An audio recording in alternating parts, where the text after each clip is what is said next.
अध्यात्म विज्ञान कोई धर्म या संप्रदाय नहीं है, ये स्पिरिचुअल साइंस है जो कुदरत के कानून पर आधारित है। ये विज्ञान पूरे ब्रह्मांड के सभी रहस्यों को उजागर करता है और जीवन के सभी पहलुओं को समझने के लिए एक नई दृष्टि देता है। इसी को आर्ट ऑफ विजन कहते हैं, दुनिया को देखने की एक नई दृष्टि, जो अध्यात्म विज्ञानी परम पूज्य स्वामी श्री कमलेशानंद जी के निर्देशन में सनातन सत्य का अनुसंधान कर हमारे जीवन को प्रकाशित करे। जय सच्चिदानंद। विद्या विनय से शोभित होता है, तो जिसके पास ज्ञान है उसका विनय करना, ताकि हम उसके पास से कुछ प्राप्त कर सकते हैं। अब बड़ा होके किसी के पास ज्ञान प्राप्त नहीं कर सकते। ज्ञान का प्रवाह ऐसा होता है, ऐसा नहीं होता है। पानी नीचे जाता है, ऊपर नहीं जाता है। ऊपर जाने के लिए पंप करना पड़ता है।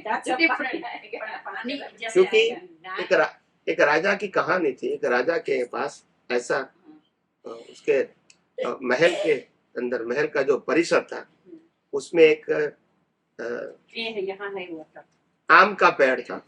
ये पानी यहाँ पास में ले। तो एक आम का पेड़ था राजा के महल के परिसर में, और वो आम 12 मास देते थे, मगर वो लिमिटेड थे। तो फिर राजा के लिए या राजा के परिवार के लिए ही था। मगर एक व्यक्ति के पास विद्या था, तो वो बाहर से वो आम को बैंड करते थे और उसमें से आम ले लेते थे, फिर उसको सीधा कर दिया। उनके पास विद्या थी। तो धीरे धीरे दरबान को भी मालूम हुआ कि ये यहाँ से आम की वो सिक्योरिटी रखा था ना, आम कहाँ जाते हैं, ओनली फॉर उनके परिवार के लिए ही था और लिमिटेड था। तो फिर देखा, तो राजा को बताया धीरे धीरे कि भी ऐसा है और ऐसा करता है। तो राजा बोला ऐसा भी होता है, ये तो ज्ञान मेरे पास नहीं है। तो इसको बुलाया, एक बार पकड़ा इसको। तो राजा ने पूछा कि तुम ऐसा करते हो? तो बोला हाँ मैं करता हूँ, मेरे पास विद्या है। तो राजा ने कहा चलो भी, मैं वैसे तो मैं आपको पनिश करने वाला था, मगर आप मेरे को ज्ञान दे दो तो मैं आपको छोड़ दूंगा। तो फिर उन्होंने कहा देखो ज्ञान देना है तो राजा आपको नीचे बैठना पड़ेगा, मैं ऊपर बैठूंगा। तो बोला ऐसा कैसे होता है? ज्ञान ऐसे जाता है, ऐसा नहीं जाएगा। तो राजा ने बोला चलो मेरे को विद्या ज्ञान प्राप्त करना है तो मैं नीचे बैठ जाओ, ऊपर बैठ जाओ। तो उसको ऊपर बैठा दिया और राजा नीचे बैठे, इसको ज्ञान दिया। तो राजा को ज्ञान धीरे धीरे प्राप्त हो गया। तो फिर कहे राजा आपको मालूम है ना, वैल्यू संपत्ति की नहीं है, सत्ता की नहीं है, ज्ञान की है, तभी मैं ऊपर हूँ। नहीं समझ में आया? अगर मेरे पास संपत्ति होगा, सत्ता होगी, तो मैं नीचे होता है। अगर ज्ञान है तो यानी दुनिया में वैल्यू किसकी है? तो ये प्रूव कर दिया, ये प्रूव कर दिया कि वैल्यू किसकी है। तो कहने का मतलब ये बहुत सारी बातें ऐसी हम जो युवाओं को, बच्चे को सिखा सकते हैं। ऐसा नहीं कि नहीं सिखा सकते, मगर उसके पहले हमको भी सीखना चाहिए। और मैं नहीं मानता हूं कि आज के जो बच्चे हैं वो इतने रिजिड है या वो समझना नहीं चाहते हैं, ऐसा नहीं है।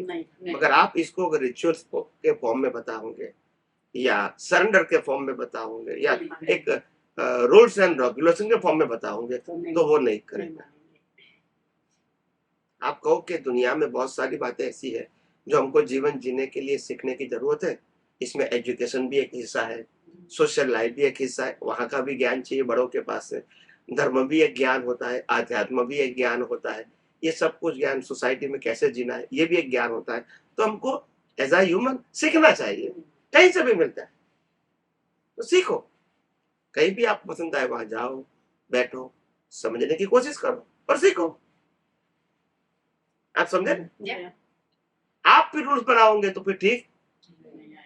फिर आपको ये गुरु के पास गया, उनको तो इस प्रकार से ये खराब है, इस प्रकार खराब है, तो फिर वो बच्चा नहीं मानेगा। वो खराब है कि नहीं वो छोड़ दो ना, हमको इसमें से क्या सीखना है वो बताओ ना। बोलते नहीं है, ऐसा ही फिर एक स्किप कर देते हैं, फिर बच्चा आपकी बात नहीं सुनेगा। उसमें मत डालो। हाँ, हम बच्चों को कहेंगे कि जाओ ऐसा करो, बच्चा 15-20 साल का बच्चा है तो कहो आप नींबू लेकर आओ, लेमन अच्छी क्वालिटी का लाना और गुड प्राइस का लाना। आप समझे, ये बच्चे को आपने ज्ञान दे दिया, क्वालिटी अच्छी चाहिए और प्राइस रिजनेबल चाहिए, ये बच्चे को आपने बता दिया। तो बच्चा बाजार में जाता है तो लेमन देखता है, इसकी प्राइस भी देखता है, फिर उसको लगता है कि ये प्राइस भी अच्छी है और लेमन भी अच्छा है तो मैं ले लूं as per instruction of my parents. फिर आप लेमन लेकर आएगा, फिर आप पूछेगा कि लेमन वाला कुंवारा था कि शादी किया था, वो हिंदू था कि मुसलमान था, वो कौन से धर्म को फॉलो किया था, वो नहीं चलेगा। उन्होंने शादी किया था कि डिवोर्स ले लिया था, दोबारा शादी किया, तो ये तुम्हारा सब्जेक्ट है कि लेमन सब्जेक्ट है? लेमन सब्जेक्ट है, यहाँ समझ में आता है, यहाँ समझ में नहीं आता है। बोलते नहीं है। बच्चे को वो समझा। बच्चे को लेमन लेना है तो लेमन की बात करो ना, इनकी बात क्यों करते हो कि हमारे गुरुजी ने शादी किया है, 3 बार शादी किया, वो झगड़ते ऐसे से, वो तुम्हारा सब्जेक्ट है, वो लर्न करने के लिए जाता है। लेमन के भाई उनके पास ज्ञान क्या है, गीता का ज्ञान है, वो आप लेकर समझ के आओ, खत्म हो गई बात। तुम्हारा मन करता है कि तुमको क्या मतलब है भाई, तुम प्रोफेसर को भी पूछते हो कि तुमने शादी किया है कि नहीं, दोबारा शादी किया, डिवोर्स लिया, तुमको 4 बच्चा है कि नहीं, तुम्हारा कौन सा रिलीजन, पूछते हैं कभी हम टीचर को? तो ज्ञान लेते हैं कि नहीं लेते? तो सब्जेक्ट वो क्या है कि वो हिस्ट्री है, मैथ्स है, इंग्लिश सब्जेक्ट है, वो हमारा सब्जेक्ट है, वो सिखाता है। फिर उनकी पर्सनल लाइफ क्या है, this is not our subject, yes और नो, बस यहाँ तकलीफ करते हैं बाद में रिश्ते समझ। एंड बच्चे फिर कंफ्यूज हो जाते हैं। सही बोलता है। तो ऐसा नहीं होना नहीं चाहिए। होना चाहिए। तो try to educate your children whatever they are in any age, और ऐसा सिखाओ ताकि उसको लगे हमको सीखना है, हमको सरेंडर नहीं होने। पहले सरेंडर शब्द निकाल दो, नंबर 1। नंबर 2, भय शब्द निकाल दो, no fear, you go there without fear. और थर्ड थिंग, आपको कोई भी चीज कंपलसरी करना नहीं, सिर्फ सीखना है। जो आपको पसंद आए वही आपको फॉलो करना है, आपको ये करना ही पड़ेगा, ये भी मत करो। वहां जाओ, कुछ सीखो, फिर आपको लगता है कि और कोई जगह अच्छी है, वहां से सीखना मिलता है, वहां भी जाओ। आप ओपन रहो और उनको भी ओपन रखो, पर्सनल बातों में मत जाओ, तभी ही इंसान कंफ्यूज हो जाता है। क्या हो जाता है? कंफ्यूज। जो बताता है वो उनके पास है तो वो वहां से प्राप्त करके आओ, फिर पर्सनल में मत जाओ।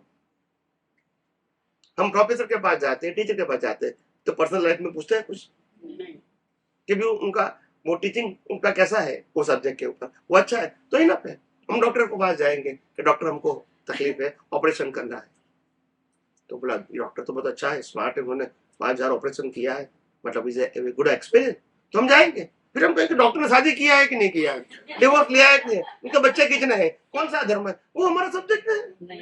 वो तो सच यहाँ समझ में आता है, यहाँ समझ में नहीं आता। सही बात। तो हमारी सोच ही गलत है। हम कुछ सिखाना चाहे तो जो सिखाना चाहते हो वो सब्जेक्ट रखो, बाकी सब्जेक्ट निकाल दो। Is a teacher, that's it, and to teach you. उनके पर्सनल लाइफ क्या है, this is not your subject. आप पिज्जा बेचते, आप कहते हैं घर में झगड़ा करते हो कि नहीं करते हो, जो झगड़ा करोगे पिज्जा नहीं लेंगे, ये आपका सब्जेक्ट है। पिज्जा बनाते हैं, पिज्जा अच्छा है, प्राइस अच्छी है तो आप ले लो। हमारी पर्सनल लाइफ से आपको क्या मतलब है? सच्ची बात है। यस और नो? और रामकृष्ण महावीर ने भी यही सिखाया है, हमारे पर्सनल लाइफ से आपको कोई सब्जेक्ट नहीं, अगर सीखना है तो सीख सकते हैं, मगर हम जो ज्ञान देते हैं वो सब्जेक्ट रखो। मगर आज संप्रदाय के लोगों ने वो जो कहते हैं, वो जो करते थे वही करो, ये बता दिया। ज्ञान सब्जेक्ट साइड में रखो, तभी तो ये डिस्क्रिमिनेशन हुआ। तभी प्रेजुडिस में आ गए। राम की कहानी वाली अलग, कृष्ण की कहानी अलग, महावीर की कहानी अलग, फिर क्या हो गया? पंथ हो गया। ज्ञान इज इम्पोर्टेंट। सभी महापुरुषों ने ज्ञान एक ही दिया है कि आप सामाजिक और धार्मिक लाइफ अच्छा जीवो और हो सके तो आध्यात्म के मार्ग में आगे बढ़ो। ये कॉमन प्रिंसिपल थे सभी महापुरुषों का, मगर हमने उसको क्या कर दिया? डिस्क्रिमिनेशन कर दिया, और फिर बच्चे को फिर कंफ्यूज कर दिया। वो नहीं समझेंगे तो फिर वो कुछ जाना चाहते हैं तो भी नहीं जाएंगे। आप इतनी सारी कहानी सुनाओगे, घर में 5 व्यक्ति है तो 5 व्यक्ति अलग कहानी अलग सुनाते। अलग ये गुरु अच्छा है, ये भगवान अच्छा है, ये संस्था अच्छी है, ये रिचुअल अच्छा है। वो कंफ्यूज, कहाँ जाऊँ कहाँ नहीं जाऊँ, छोड़ दो, पांचों को नहीं जाना। अध्यात्म मार्गे આગળ વધવું એટલે કે મુક્તિના માર્ગે આગળ વધવું, અને મુક્તિ શેનાથી ઈચ્છીએ છે એ સામાન્ય જીવોથી નક્કી થતું નથી. મુક્તિ શબ્દ જૈનોનો પ્રિય શબ્દ છે. મુક્તિ કહો કે મોક્ષ કહો, પણ મુક્તિ શેનાથી મેળવવાની એ હજુ નક્કી નથી થતું. લોકો કે છે સંસારથી મુક્તિ, પરિવારથી મુક્તિ, સંપત્તિથી મુક્તિ, શરીરથી મુક્તિ, આનાથી મુક્તિ મળશે. સમજાય છે? પુણ્ય કરવાથી મુક્તિ મળશે, ત્યાગ લેવાથી મુક્તિ મળશે. આવી બધી મુક્તિની પરિભાષાઓ અલગ અલગ છે.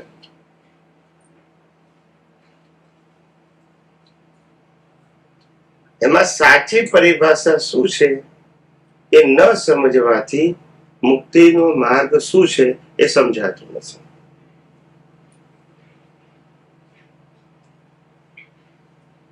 અનાદિકાળથી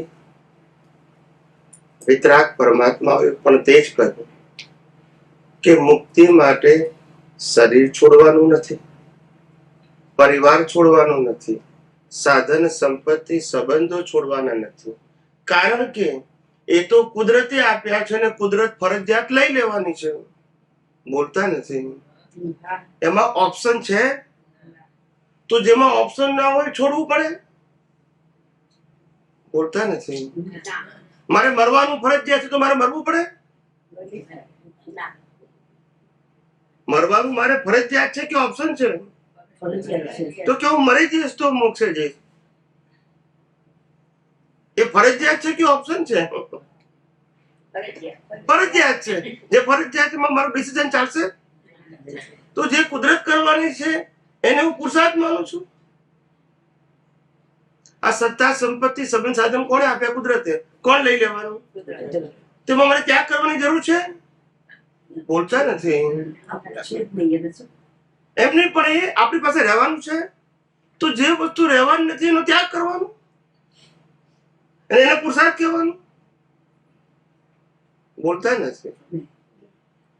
જે વસ્તુ કમ્પલસરી છોડવાની છે એને હું પુરુષાર્થ કહું છું. નહીં, મુક્તિના માર્ગનું પુરુષાર્થ શું? શેનાથી મુક્ત થવું છે આપણે? અત્યાર સુધી તમે જે જૈન ધર્મમાં શીખ્યા છો, હું પોતે જન્મે જૈન છું. મારી 3 બહેનોએ દીક્ષા લીધી છે. હું પોતે દીક્ષા લેવાનો હતો. 9 વર્ષની ઉંમરથી આ ગમનો અભ્યાસ છે મારો. કેટલા વર્ષની ઉંમરથી? એટલે તમને શાસ્ત્રના જ્ઞાનની વાત કરું છું, એટલે તમને ખ્યાલ આવે એટલા માટે. અને અત્યાર સુધી 5,000 થી 7,000 સાધુ સાધ્વીને મળી ચુક્યો છું. 4 ફિરકાને, દેરાવાસી, સારકવાસી, તેરાપંથ. ખ્યાલ આવી ગયો? દિગંબર. એટલે પ્રશ્ન એ નથી. જૈન સિવાય અજૈન અનેક સાધુ સંતોને મળેલો છું, હજારોની સંખ્યામાં. That is my life. બરાબર છે? અને 9 વર્ષની ઉંમરથી 16 વર્ષની ઉંમર સુધીમાં વિશ્વના 33 ધર્મના ગ્રંથોનો અભ્યાસ કરી નાખેલો. એટલે તમને શાસ્ત્ર જ્ઞાન સાથે જ ખ્યાલ આવી જવો જોઈએ. સમજાય? એટલે આ બધી વસ્તુ બાળપણમાં પતી ગઈ છે. પ્રશ્ન શાસ્ત્ર જ્ઞાનનો છે જ નહીં. પ્રશ્ન સાચી દ્રષ્ટિનો છે અને સાચી દાનનો છે. સાચી દ્રષ્ટિ અને સાચી દાન. આપણને ખબર જ નથી શું છોડવાનું છે. છોટું છે ખરું, પણ શું છોડવાનું એ ખબર નથી. અને જે કુદરત આપે ને કુદરત લઈ લાય એને મેં છોડ્યું કહેવાય? મા બાપે કુદરત આપે છે, યસ કે નો? આપણે છોડ્યા કહેવાય ને? લઈ લીધે કુદરત. ભાઈ બહેન કુદરત આપે છે, એ લઈ લે છે. પતિ પત્ની કુદરત આપે છે, એ લઈ લે છે. સંપત્તિ, સત્તા, સંબંધ, સાધન બધું કુદરત આપે છે, લઈ લે છે. એમાં છોડવાનો ક્યાં પ્રશ્ન આવ્યો? આપનારે છે અને તો મારું ત્યાં ક્યાં આવ્યો? એને મોક્ષ ને શું લેવા દેવા? સમજાયું કે નહીં? જે વસ્તુ કમ્પલસરી છે એને આપણે પુરુષાર્થ કહીએ છીએ. આપણને જો એ જ ખબર નથી કે મુક્તિની અનુભૂતિ માટે શું, શેનાથી મુક્ત થવાનું છે? અનાધિકારથી. આ જ ખબર નથી.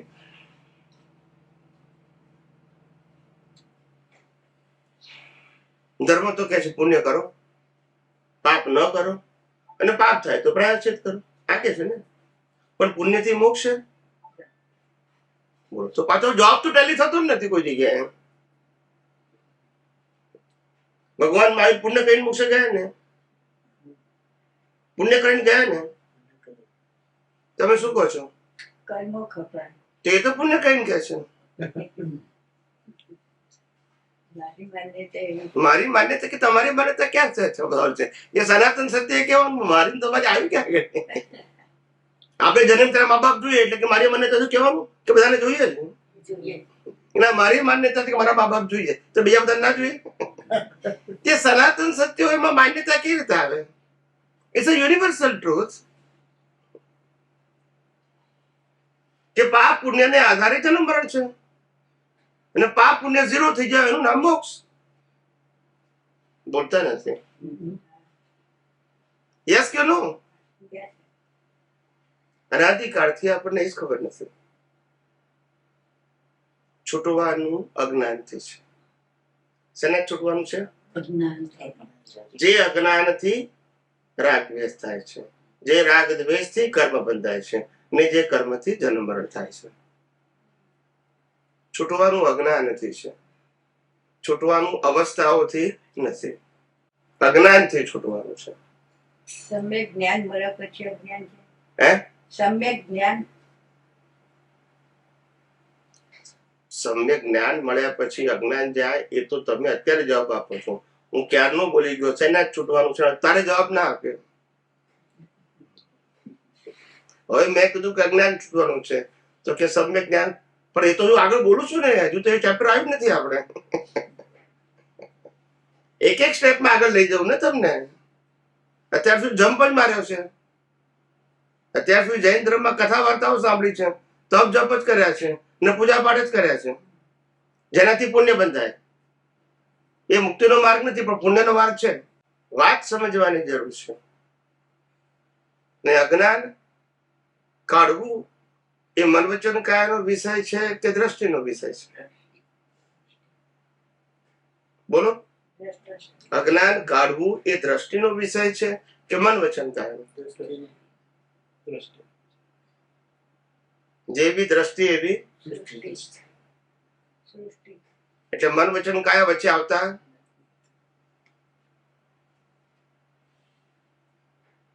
અનાદિકાળથી આ જ ચાલે છે.